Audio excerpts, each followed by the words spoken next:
The success story of Larry Ellison. Larry Ellison, the head of the Oracle Corporation, one of the richest people in the world, is often referred not to those people who are loved, but to those who are feared, which does not prevent, however, from admiring his leadership qualities, amazing talents, and strategic thinking. Larry Ellison is an impulsive man and is known more for his extravagant entertainment than for his talented company management. He loves speed, so he bought himself an Italian Marchetti fighter. He wanted to take our MiG, but the Federal Bureau of Alcohol, Tobacco, and Firearms Import Control told the rich man his clear no, which he drives himself.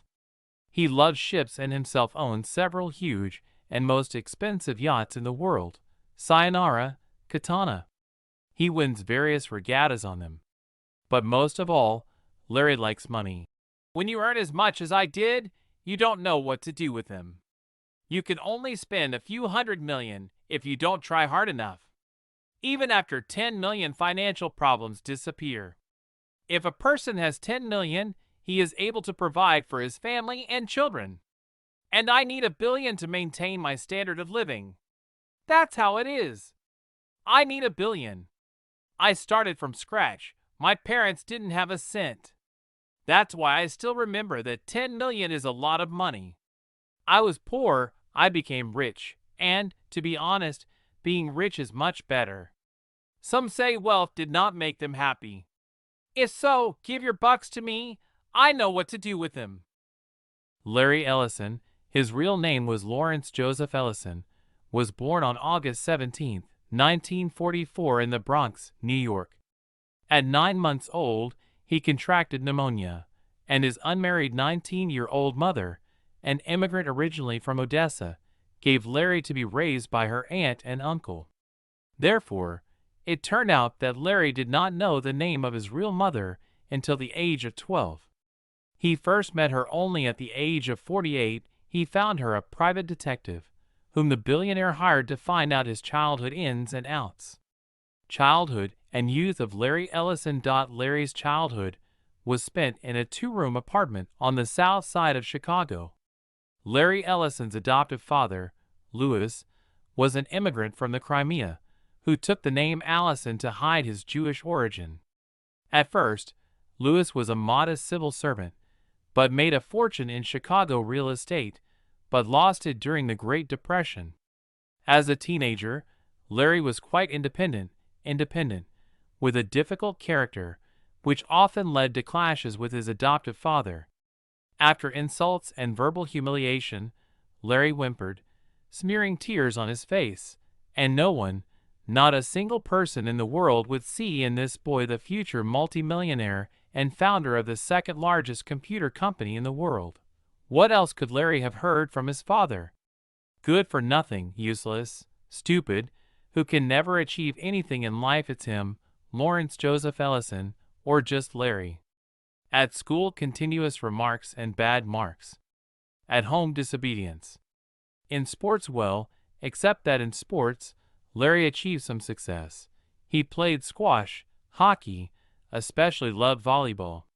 But even then, when his team lost because of the ball that Larry accidentally missed, and the local newspaper wrote about it, the father cut out a note and carried it with him for a long time, not missing a chance to get it and once again talk about the losers who managed to hit to the newspapers. You'll never achieve anything, you damn loser. His father looked accusingly at Larry Ellison. About successful guys do not write any nonsense in the newspapers. They don't let their comrades down. And they don't break their noses as stupid as you. No, Larry wasn't stupid at all. In truth, he considered himself smarter than all his classmates and was not shy about declaring it. He just got bored of sitting in class and staring at textbooks. He was interested in things that are not taught in school. For example, where do black holes come from?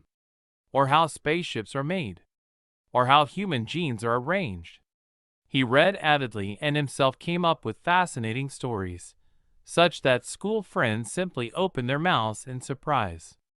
All the stories were similar. They told about him, Larry Ellison, what another incredible thing happened to him and how he emerged victorious thanks to his ingenuity and resourcefulness.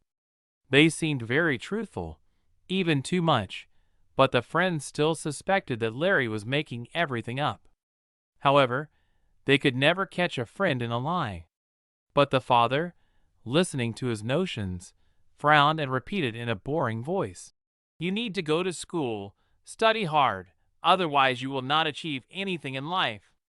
Larry Ellison didn't come to America from distant Russia, didn't change the simple Jewish surname Goldman to Allison in honor of Ellis Island, so that his offspring questioned the words of teachers and paragraphs of textbooks. Larry listened with pleasure to his stories about the journey from the Crimea to on the boat, examined a gold bracelet with an inscription in Cyrillic and a large copper samovar, which Lewis had brought with him for some reason, but he resolutely refused to believe his father. He was firmly convinced, you need to think with your own head and give out the most fantastic ideas. Because who knows? Maybe tomorrow they will become completely real. After graduating from high school, Larry entered the University of Illinois. The future began to seem cloudless. Student life dragged him down. It was easy to study. But after his adoptive mother Larry dies during the final exams, he leaves the university. A year later, having slipped through part-time jobs, Larry, somehow gathering his courage, decided to start all over again and enter the University of Chicago. But he didn't want to study. He has changed a lot this year. He no longer had any interest in the sciences, or in people, or in the learning process itself. He sluggishly went to lectures and read books at lectures instead of writing. Talented, but poorly studied Larry was expelled after the first semester. His adoptive father was completely disappointed in Larry. He was convinced that Larry would never do anything for his own development. He said to all his friends and neighbors, "Yes, gouging him. God lazy. Nothing good will come of it. I'll be rich. I'll be a millionaire." I told my new buddies at work, "Mark my words, I will do everything," Ellison told employers. They looked at him like he was crazy. It was impossible to even imagine that Larry would become not only a millionaire, but simply the owner of his own business. He rode a bicycle, dined at a pizzeria, and looked like an ordinary techie with great conceit. True, Larry knew how to be damn convincing. In half an hour, he could persuade him to do anything. Chief for an increase in salary. Colleague to do the work for Larry while he drives on business. He constantly drew, crossed out, and again drew schemes that would make him rich. And one day I finally came up with creation of Oracle. In the early 70s, Ellison worked for a small company, Antex. When he moved there, he already knew how to develop powerful databases that take into account various types of payments and almost all banking transactions. It is with his developments at Antex that the history of the Oracle company begins. It was under this name that he created an incredibly convenient, multifunctional, and almost perfect database while working at Antex. The base did everything, knew how to do everything, counted everything, found, selected, compared. It was a huge living mechanism that took into account all requests and was serviced at an intuitive level. Such a development was too good to be sold in one place. In 1977, Larry Ellison, along with former Antex executive Robert Miner, founded their own company, which they called Oracle. An oracle is one who gives absolutely correct answers to all questions put to him. And Ellison's software was supposed to do just that, answer all the questions of his boss. It's called a DBMS, a database management system. It is used by corporations for distributed storage of business information such as customer lists, equipment data, employee records, financial records, transaction histories, correspondence, legal documents, and more. Databases sound so boring. Another girlfriend grimaced, and Larry turned on half a turn. What do you understand, baby? Databases are everywhere. Have you ever booked a hotel room? Did you order from the catalog? So what? The girlfriend didn't understand. Since they are everywhere, what are you going to sell? The ones that do exist are bad. They work slowly. They are a hassle. Larry explained patiently. Just imagine, you came to a party and you wanted a beer. Where will you look for it? Well, she thought, in the kitchen, probably. That's right. Larry rejoiced. And databases look for the right information in the same way.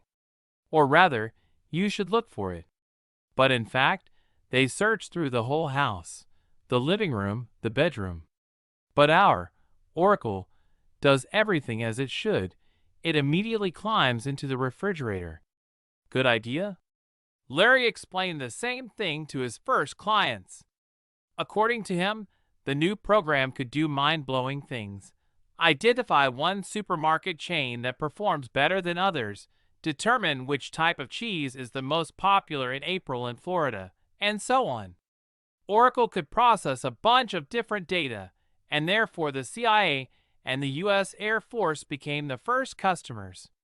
Like Bill Gates and Paul Allen, Ellison believed that computers were the future. But unlike the founders of Microsoft, Larry thought that machines should belong to large corporations and not to individuals. It was a time when yesterday's students organized tiny firms and immediately began to earn tens, hundreds of thousands of dollars, or went bankrupt. Larry and his friends were such students who bet on new times. Somewhere nearby in an abandoned garage, a young man named Bill Gates, along with Paul Allen, came up with the company, Microsoft, and Steve Jobs the company, Apple. True, Larry was more impudent than both of them. He immediately rented a luxurious office in a skyscraper where only brokers, lawyers, and entire financial corporations worked. At the guy in cowboy boots, who arrived in a foppish red Mazda, and his laughing buddies, who cackled, rode each other on horseback, the inhabitants of the skyscraper looked with caution and respect. There were rumors that these youngsters work either for the government or to the secret services. At least long, unaddressed white envelopes were regularly delivered to their office, the kind the FBI and CIA usually sent out. The matter was not limited to software development only. Almost all Oracle clients demanded not only software, but also training with a detailed explanation of what kind of software is on the market, what is better, what is cheaper, and how it can be sharpened to their requirements. This was the dawn of IT consulting and system integration. Larry and Bob switched almost completely to consulting corporate clients. Perhaps it would have continued to this day, but at one point, Larry caught the eye of an article by Edgar Codd called The Relational Model of a Shared Access Database. The article made a huge impression on Larry. Even the sharks from IBM, who at that time were already scouring the market and looking for new opportunities and prospects, did not see the potential in the sequel, structured query language. Then Larry, as a man always going his own way, decided to outrun the supergiant. Thinking about his ideas, he did not sleep, did not eat, and did not go home. All his thoughts were occupied only with wine, as SQL is called to this day by system administrators of all countries of the world. In 1980, Ellison's company had only 8 employees, including 3 co-founders, Larry himself, then Bob Miner and Ed Oates, and their income did not reach $1 million. But just 15 months later, IBM began to install the Oracle operating system at home, and over the next 7 years, Oracle's sales doubled every year. This allowed Ellison and his associates to engage in recruitment and search for personnel, turn around to the fullest and constantly improve their product. Business, according to Larry, is, first of all, achieving the first step on the victory pedestal, and in this case, the end always justifies the means. Ellison knew the main thing. It is important to have time to occupy a niche. Otherwise, you will be trampled by those who run after you. And then it won't matter. Databases are changed every 10 years. He also clearly knew this. Every client they managed to get, Allison, as in childhood, fed fairy tales, promising mountains of gold tomorrow, the day after tomorrow, in a month. But now he received unprecedented money for his fairy tales. Rise, fall, and rise again. Oracle became a public company in 1986 with an initial public valuation of $31.5 million. Larry realized that the race brought him his first laurels. In the list of millionaires of Forbes magazine, his name stood not far from the name of his closest rival Gates. Oracle became one of the fastest-growing companies in America, with profits growing every year. The account went to tens, hundreds of thousands, millions. But in 1990, the company began to suffer its first losses. The company's market value was down 80%, and the company appeared to be on the brink of bankruptcy. Larry Ellison has always despised his accountants, wincing at the phrases internal audit and refinancing rate, like a headache, refusing to delve into boring numbers. And here is the result: the reporting is a complete mess. Millions of dollars disappeared without a trace, and the deals concluded in the heat of military operations turned out to be extremely doubtful and smelled of litigation. Plus, many competitors have appeared on the market, including SAP and Microsoft. Claims and refusals rained down from customers.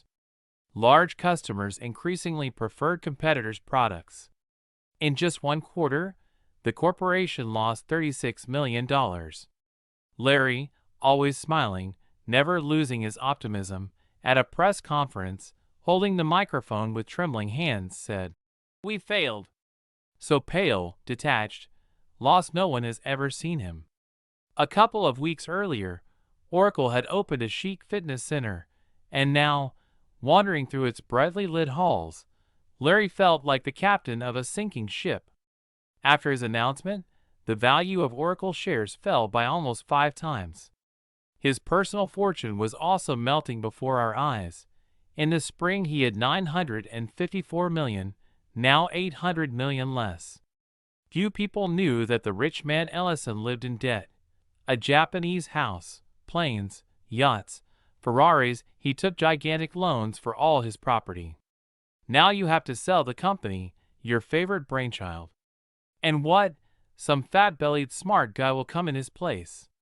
Or, God forbid, this upstart Gates, who is said to be quietly buying Oracle shares. "They'll see," Larry muttered. "They'll be sorry." For a couple of years, the company was in a fever. They were constantly dragged through the courts for confused accounting, defrauding customers, petty fraud, and hiding income.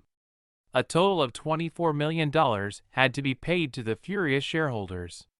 Ellison took a strategic step and replaced most of the management staff with more experienced managers. At this time, he gave all management into the hands of professionals, and he concentrated his efforts on improving the software product. The new version of the database management program worked like clockwork, and already in 1991 Oracle received $1 billion in profit. In 1994 too. Personnel policy and corporate spirit. Larry hired the most arrogant, aggressive, and greedy. "Were you the smartest on the course?" asked yesterday's university graduates at interviews at Oracle. If the answer was yes, they were taken. If no, they asked who was the smartest and called him. Larry's employees must be smart, work 7 days a week, tear every deal with their teeth. Sales departments pitted against each other. Not only a competitor could steal a profitable business, but also a guy from the next room. So even better let them not yawn. Ellison didn't care what his employees used to do for a living. One of his top managers was a concert pianist. Another was the head of a Mormon church in Brazil, but he looked like a gangster. At job interviews, Larry would wave his resume in front of applicants and yell, "If there's a single line of lies here, you'll regret it for the rest of your life." From the moment they entered the service, their lives belonged to the company. The vice president of corporate finance, having barely started working at Oracle, urgently married the girl he was dating. It's not that he liked her that much, he just realized that, working at such a pace, he could no longer find himself at least some kind of girl. Everyone in the company competed with everyone. Bets were made every minute. Who will run to the water cooler faster? Who will win tennis tonight? Who will sell more programs by the end of the month? No one wanted to give in to anyone. The most trifling dispute was resolved with bloodshot eyes, and Ellison was the first to set the tone. Losing no matter what, he did not calm down until he took revenge. Let it be in a week or 6 months, but Larry played tennis, won car races, and ran 100 meters faster than his opponent. Monthly, each department descended slanderous plans that needed to be fulfilled and overfulfilled. The most amazing thing is that it succeeded. Oracle rushed forward, like a snowball from the mountain. Faster, faster, faster. More, more, more. Wayne Harvey was a genius programmer. I could work for 2 or 3 days, then sleep for a day and get back to work. Well, of course, from time to time, I went to a psychiatrist, but how could it be otherwise with such a rhythm?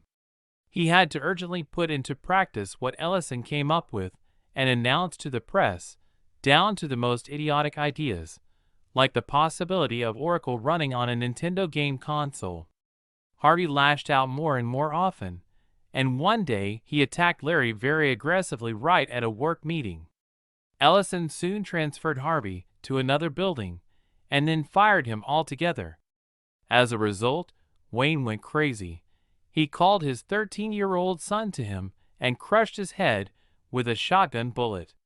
Then he lay down on the bed and shot himself in the chest. At Oracle, many remembered Harvey, loved him, and hosted an impromptu memorial evening. Ellison listened to the speeches in silence, but at the next phrase, "Harvey was such a good guy," exploded. "Harvey was not a good guy, so do me a favor, sit down and shut up." This evening ended. Interview after interview praises Larry Ellison's visionary gift, his charm, when he needs to be charming, his intellectual prowess, his charisma, and his ability to motivate others.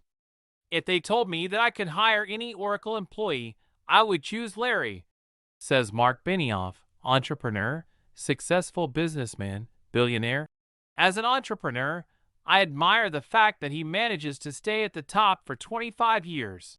To some extent, Randall Lane agrees with him. In the 1990s, the Washington bureau chief of Forbes magazine, and in the Zero, co-founder and CEO of Double Down Media. Larry must be accepted as a whole, with everything bad and with all the good things in it. He is a great innovator, a real visionary, but he can make it clear to anyone that he is complete shit. If you choose to work at Oracle, be prepared to sign a contract with the devil." War with Microsoft. Microsoft and its leaders, including Steve Ballmer, did not understand for a long time that the market in which they worked together with Larry Ellison and his company was initially lost to them. But that didn't last long. A few years later, Bill Gates came to his senses, and the main rival of Oracle in the corporate database market for many years was the company that we all know well, Microsoft. Their policies have become quite similar. For example, Bill Gates' company, in order to stake out the market, began to tie all its products to Windows and compatibility with personal computers, while Larry Ellison's company began to tightly integrate all its applications only with its own databases. A confrontation began that continues to this day. With particular pleasure, Ellison bullied Bill Gates, of course, because this road was ahead of him everywhere. In 2000, Ellison took second place in the Forbes list of the richest people in the world, but the head of Microsoft turned out to be the first. A stung Ellison called Gates a not-so-lucky little guy and streaked over his Richmond home in a jet plane. At presentations of new Oracle products, guests were offered coffee in large unbreakable mugs with the inscription, "Oracle, unbreakable, does not break," and flimsy plastic cups. Microsoft, Software for the fragile business. Caution, does not work with Java, Microsoft. Software for fragile business. Caution, does not work with Java. Is a trick quite in the spirit of Ellison. Life is war, Ellison liked to say, and treated his rivals like enemies. When Microsoft was sued for antitrust violations, Ellison came out like a real warlord. He conducted his own investigation into the activities of the Gates Company. He hired private detectives and, with their help, personally rummaged through the garbage that was taken out of the offices of competitors. And after all, I found draft documents confirming the guilt of the owners of Microsoft in bribing experts from the Independent Institute and the National Taxpayers Union, who defended the interests of Bill Gates as independent public defenders. It's okay, we're just helping Microsoft expose itself. I take full responsibility for my actions. I did everything myself and proudly declare it. Information is in the public domain, he told everyone who attacked him with criticism of the unethics of such methods of warfare, because he realized that he was moving from his usual second place to the first. But he never took it despite the fact that, as a result of the lost antitrust case, Gates lost almost $10 billion, and Ellison acquired 5. Yeah, it was cool, he later admitted. Simply fantastic. Like racing. But here's the thing, I didn't rush forward, it was Bill who gave up. And I want to get around it for real, at maximum speed, once and for all. And so that he no longer sticks out. Absorption of competitors. Oracle's development followed a hardline scenario. Larry Ellison began to often make loud statements, such as, "There are too many players in the software market, of which only the largest should remain, and small companies will either be bought out by large ones or simply disappear." Or, "We need all the specialists, clients, and money of medium-sized companies," etc. But these were not only big words, but also deeds. The most notorious scandal erupted in 2004, when Larry Ellison bought out PeopleSoft for $10 billion.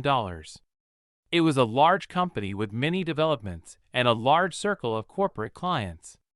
Promises and hopes were the most optimistic, but after the last signature was put on the contract, a crisis occurred in the purchase company. Larry put the best developers in the PeopleSoft office, changed the names of the most interesting solutions by sticking the Oracle label on them, and simply threw most of the people and programs out into the street. It was scary, but strikes, courts, and protests did not help. Everything was absolutely legal. Losing a job in the West is scary, but business is business. The matter is above the people. And that was just the beginning. Oracle begins contract after contract to conduct similar transactions in the same scenario. Several other companies have been bought out over the past decade. $15 billion was spent on this. The market began to understand what Larry Ellison is and how his company plans to survive in this highly competitive market. A few years ago, the BA company was bought out in a similar way for almost $9 billion. The relentless Larry Ellison said that he had two goals: to force everyone who interferes with him out of the market and become number one in the world in the database market. Larry is doing everything to not only catch up, but also overtake the other giants of the software market, especially the German SAP, which has long been pushing Oracle in the ERP and financial systems market. The fight is heating up. Today, Oracle is the world's second-largest software company. Continuing its policy of buying everything that could strengthen its position, Oracle recently acquired the Sun Microsystems campaign. The deal opened up huge opportunities for Larry Ellison's company in the hardware space as well. Personal life of Larry Ellison. He met his first wife, Ada Quinn, while still a student. They lived together for 7 long years, and then Ada asked for mercy. "He's fantastic," she told friends. "He is magnificent. Unpredictable. It's never boring with him. But living side by side with Larry is like sleeping in the same bed as a nuclear reactor. The second wife, Nancy Wheeler, is a student at Stanford University. How good she was! It's a pity that she only lasted for a little over a year. In July 1978, Nancy also asked for a divorce. But with a third, Barbara Booth, they lived for 4 years and even gave birth to David and Margaret. Barbara worked as a secretary at Oracle, and Allison's wise assistant Ginny did everything so that the boss did not run into her. She knew Larry's tastes in women very well. But of course, Ginny could not have foreseen that Barbara and Larry would meet in a corporate chat, and at that time he was in Boston. Barbara tried to please him in everything. She so wanted to be an exemplary wife. Let Larry be a millionaire now, but after all, a millionaire needs a home, a family, a place where you can relax and unwind. For the first time, she realized that it was very difficult with millionaires when Larry brought her a marriage contract on her wedding day. The 9-page document made it clear that in the event of a divorce, Barbara would not receive a cent from Ellison's gigantic fortune, only pre-agreed payments. The stylist rang at the door. The guests were due to arrive soon, and Barbara and Larry and their lawyers argued furiously over each paragraph, making notes in the margins. If you don't sign, there will be no wedding. Larry snapped, and Barbara, bursting into tears, signed on the 9th page. The happiest day of her life. That's how it was. Now, sitting in court, Larry thought, not without pride, that he had maintained a good relationship with each of his women. After his divorce from Nancy, he called Ada and cried into the phone. Ada, wise by experience, for a long time tried to warn the young fool Barbara against such stupidity as a serious relationship with Allison. There can be no serious relationship with Larry, she inspired her. Larry is a typhoon, a natural disaster. It is impossible to catch him in a net. He will cheat on you, disappear for weeks, spoil your life, and do everything in his own way. Why are you doing this, baby? But the little one only shook her head dreamily. When he needed it, Larry became completely irresistible, and no one could resist his charm. Barbara compared it not to a typhoon, but to a roller coaster. To live with Larry, you just have to buckle up, close your eyes, and hold on with both hands. She cooked soup for him, gave birth to babies, read books that he recommended, and watched films he liked, and he was annoyed because his wife did not understand some kind of molecular biology. In the end, Barbara could not stand it either, remembering him, both the ruined wedding and the marriage contract instead of kisses. She filed for divorce. In court, Barbara painted all her sorrows and left with a tidy sum. By the way, she never got married, and Larry could also be proud of it. In one of the interviews, Barbara admitted that none of those she met after could bear comparison with Allison.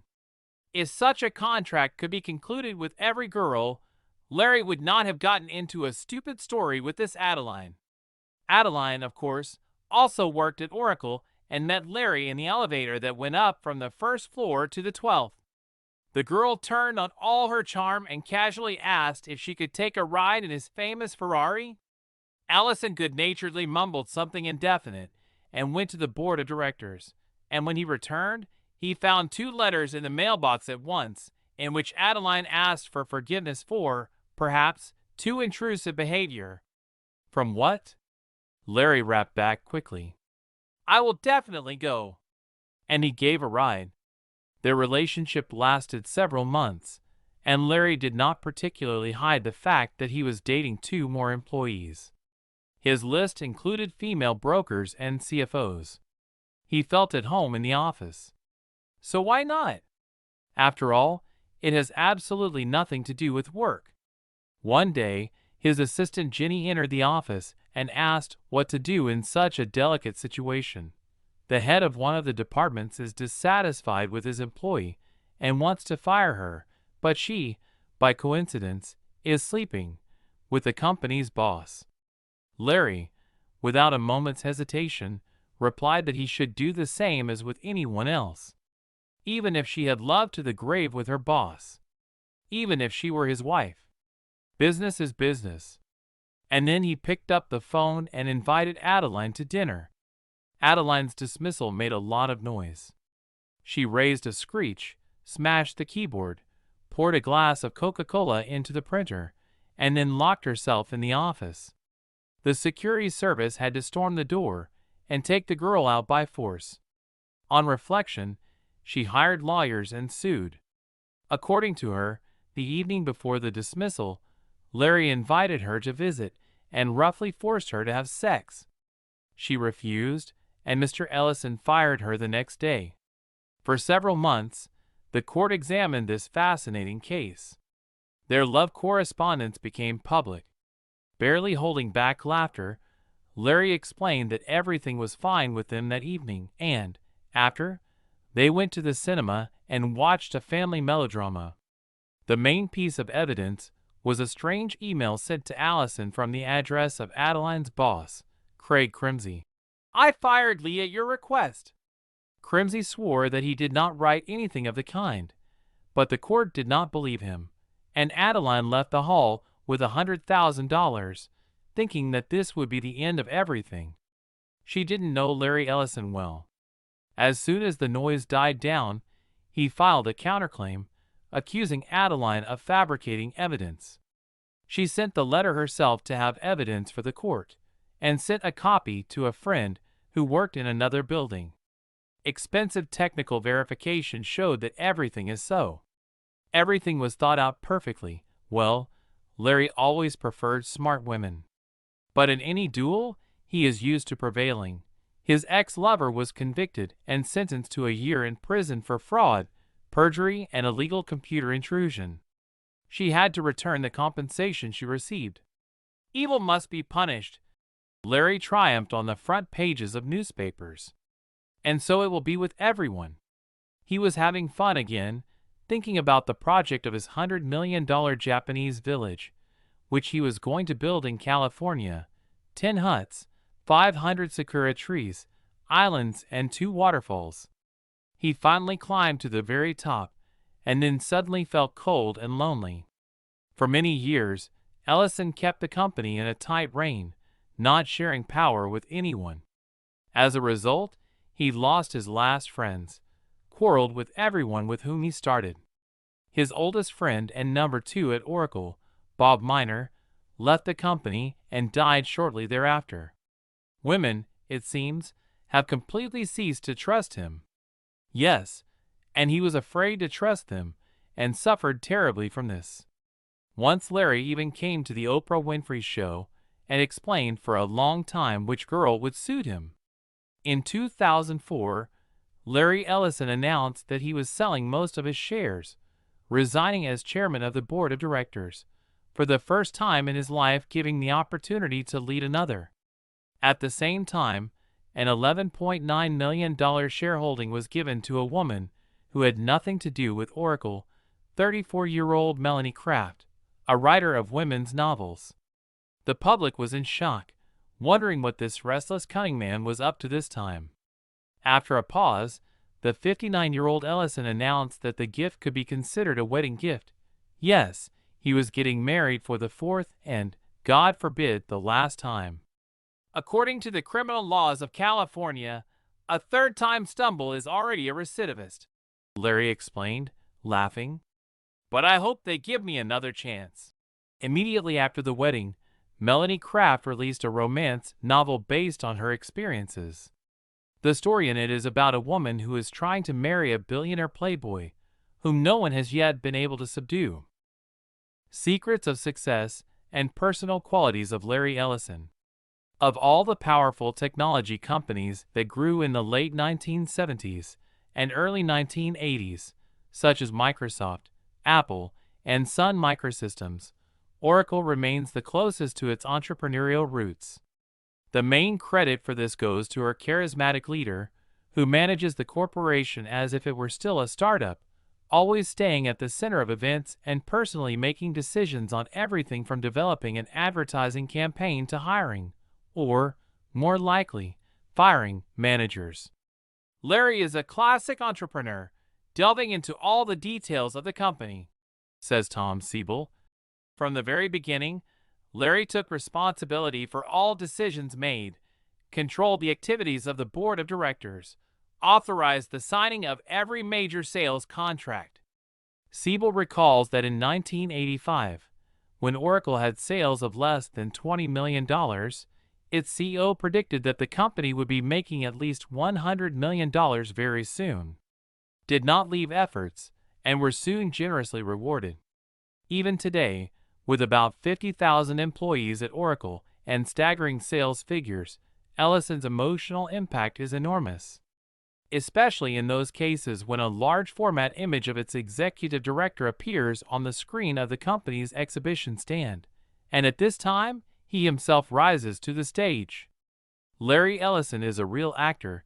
He loves acting in front of the audience, and he does not care if he is performing in front of a huge audience or in front of a small group of people. Managers who know him well say that if you talk one-on-one with Larry Ellison, the likelihood that he will take a point of view that does not coincide with his own is quite high. Everything here depends on the level of intellectual elaboration of the problem under consideration by his interlocutor and his flexibility of thinking. But if there are several people in the meeting, then, as Gary Bloom, former EVP of Oracle, says, Larry feels compelled to play. These continuous views have become Oracle's corporate religion. He can speak on the same topic several times, and each time he repeats his speech word for word. Ellison doesn't care if he's speaking at a trade show in front of thousands of customers and managers, or at a new product development meeting with just a few employees.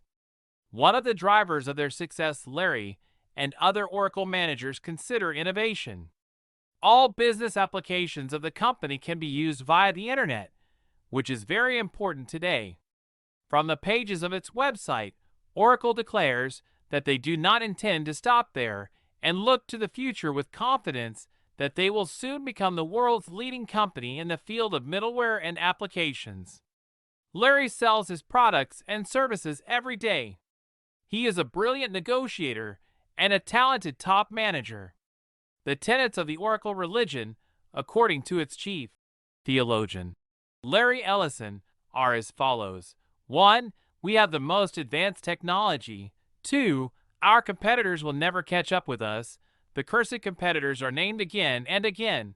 3. You should only purchase our products, because we offer you everything you need from databases to business applications.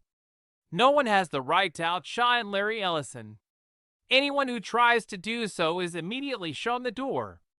People who are first approached by Larry are the first to leave him, says Gary Bloom, who decided to leave Oracle after he realized that Ellison had no plans to step away from operational affairs and give the helm of the company into the wrong hands for the foreseeable future. Another example is Ray Lane, who competed with Bloom for the right to be called the heir to the throne of Oracle and left the company a few months ahead of his competitor. The number of supporters of the cult of personality that has reigned in Oracle goes to 1. Its opponents cannot be counted. But no matter how controversial, tough, and ambiguous Larry Ellison's methods of work, one thing is for sure: they bring the desired results. And Larry Ellison himself, with his versatile interests and talents, love for extreme sports, and endless battles with competitors, has already entered himself as in the history of software development. What do you think of Larry Ellison? Write your opinion in the comments. Subscribe to my channel, where you will learn a lot of interesting things. Put a bell and be the first to know about new releases.